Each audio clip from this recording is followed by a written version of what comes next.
I'm ready. Who's ready? I'm ready. Oh, okay.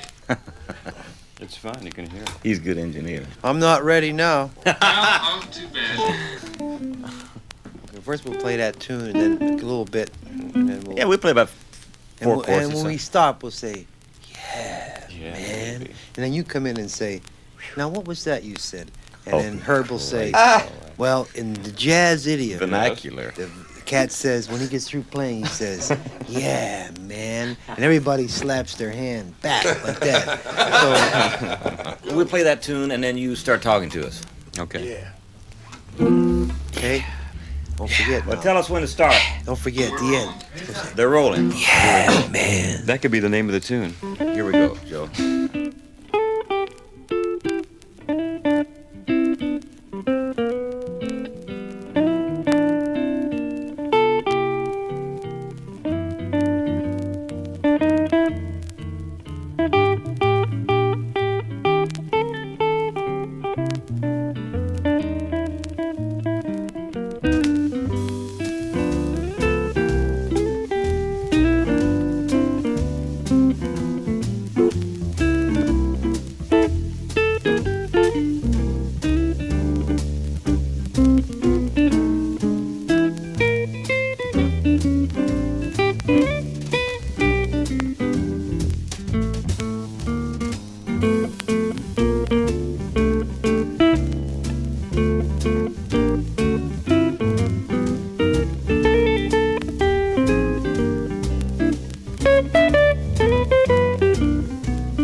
Are we talking about guitars? Yeah. We're talking about guitars, right? We're talking about So- guitars, essentially, and two great jazz guitarists, Herb Ellis and Joe Pass. And, That's good right there. I mhm. like that start. You like that, Herb? Yeah. Let's talk about the guitars. All right, let's talk about what kind of guitars are you playing, both of you? Herb? I'm playing a ES 175. Gibson, excuse me, Gibson ES 175, which is 18 years old, and I've played it ever since I bought it. I really like it. And Joe, I don't know what kind Joe's This is playing. He'll a- have to tell you. I'm playing an ES 175 Gibson. It's Yeah. the same guitar, Yeah. only it's about 9 or 10 years old. Yeah. We like these guitars because they're honest. Yeah. Yeah. What do you mean by honest? I mean, there's no gimmicks on them. That doesn't mean that gimmicks are bad, but I mean you get a really pure, whatever sound you want to get, pure, just a straight jazz sound. You can get it from these guitars. And traditionally, from the time of Charlie Christian, or maybe before, I don't know, I think a little bit before. I mean, as far as electric guitar, Yeah. jazz electric guitar, which is this sound here. This is that sound. It's been this kind of a sound has been sort of established as if you want to call it like an electric guitar jazz sound. The pure jazz Yeah, until guitar sound, the last 10 years or so. where things have changed a lot. You mentioned the name Charlie Christian, which I guess comes up in any discussion of jazz guitar. I can't see you behind that. Hi, Joe. Yeah. The name Charlie Christian comes up quite often. Did he more or less pioneer that style, or the use of this particular guitar, or what? Where does Charlie Christian really fit into the history of jazz guitar? I mean, did he really start the whole thing, or was there someone before him that he got his thing from? I think that if you had to single out anybody, anyone, for starting a jazz style, a single string style, which is, shall we say, similar to a saxophone or a trumpet or whatever. I mean, really a single string jazz style. A melodic approach, right? You'd have to use him as the example. Now, even though he got what he did from other people, he put it all together. Mhm. He's the guy that made everybody, all the guitarists say, hey, I want an electric guitar. I want to sound like that. Sound like you that. know. Why don't we play? Why don't you play? We'll play a little, not long, a little thing like one of Charlie Christian's things that would identify him. One of his tunes. Okay. You know, like 7 come 11. This will be an 7/11? A flat, guys, and you can Yeah. just start. Let me see the tempo about like that. To start out vamping in A flat. Bass and drums are going to vamp in A flat.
I was just started college, and I heard Charlie Christian record, and by that time I could play the guitar physically pretty good. I could play really fast. I could play a lot of notes, you know, more than I can now. They weren't good notes, but there was a lot of them. You know, I mean, I really a lot of notes.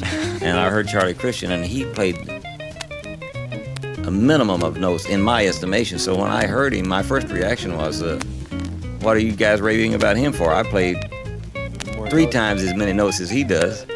Then after about another day or two of listening, it really got to me why he was so much better than I was, because it was much more musical and so much more knowledgeable, and the sound was better and everything. So that at that point, I really turned my musical career around.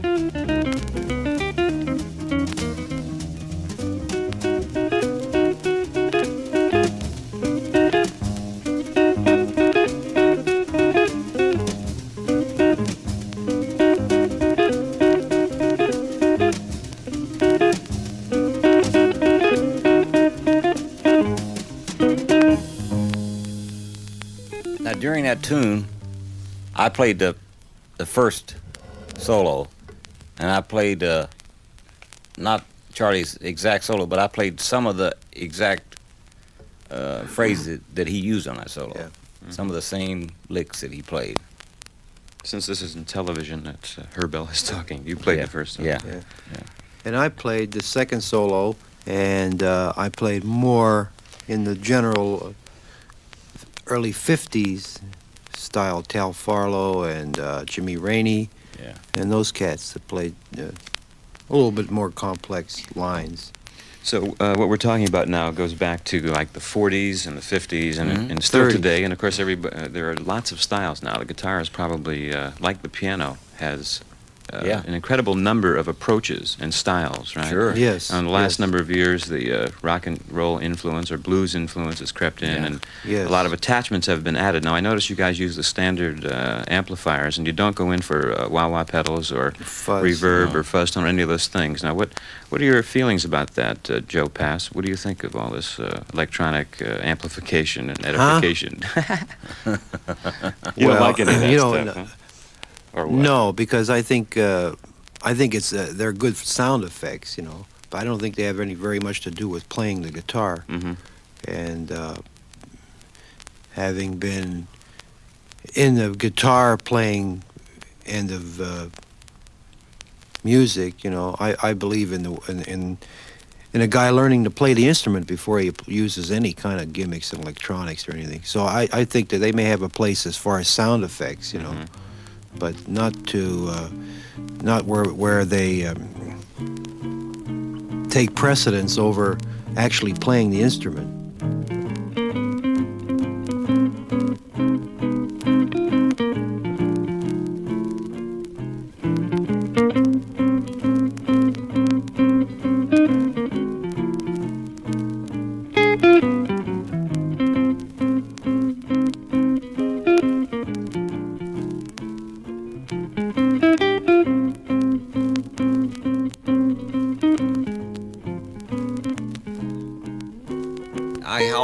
tell this. It sounds like a set thing, but it's part of the whole reason that I played the guitar.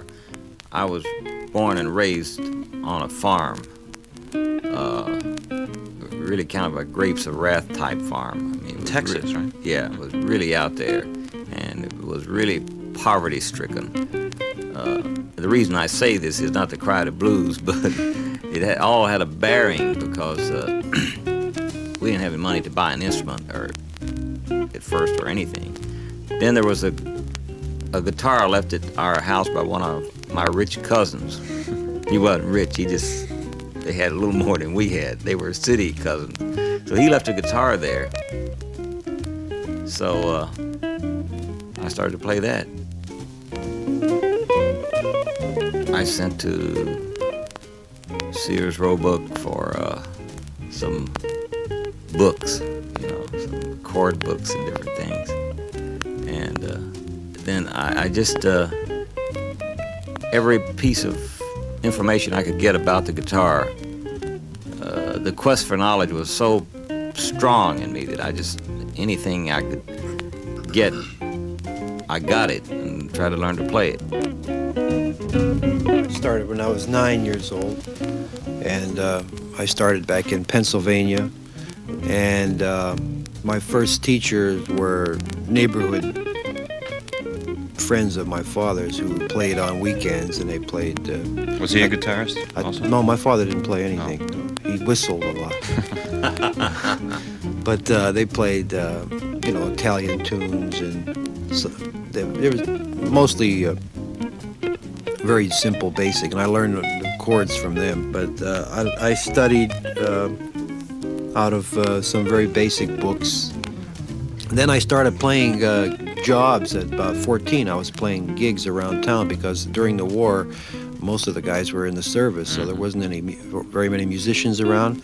So I would play chaperone with. My father would allow me to go out and play and earn like $4 a night.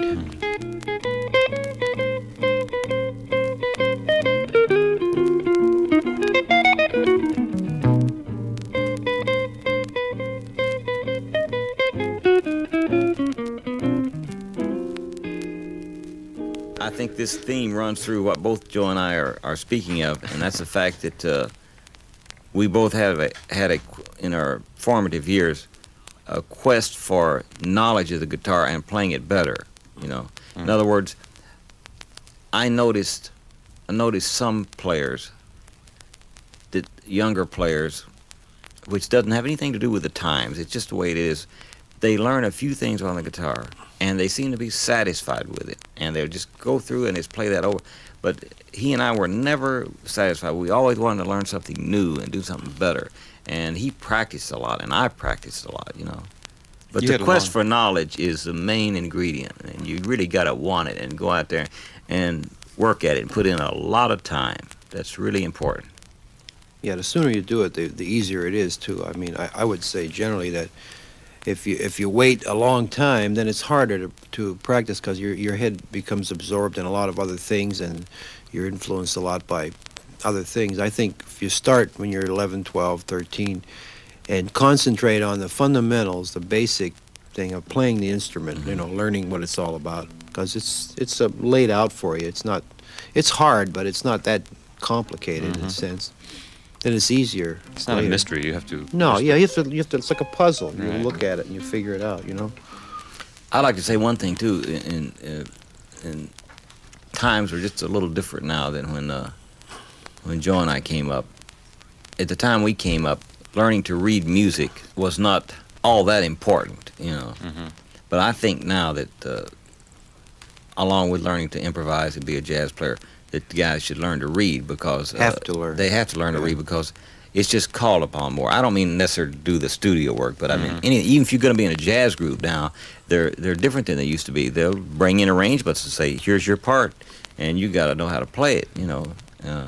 Well, you had a formal education. You didn't, Joe. How did you learn how to read? Well, I learned to read by the seat of my pants. So did I. I mean, just that's the way I did it. But I would advise I would say that a guy should learn to read as soon as possible because it's another thing that you can do if you study a year, 8 months, depending on the person, you could do it pretty quick. And it's once you can read, you can read. That's Yeah. it. It's I purely mean, mechanical. Mechanical. And the fact is that you then are open to like just untold amount of music that you can just go and pick up and read and learn, whereby you may never even see anything, or unless you hear it, you wouldn't learn it. So it's to your advantage to learn.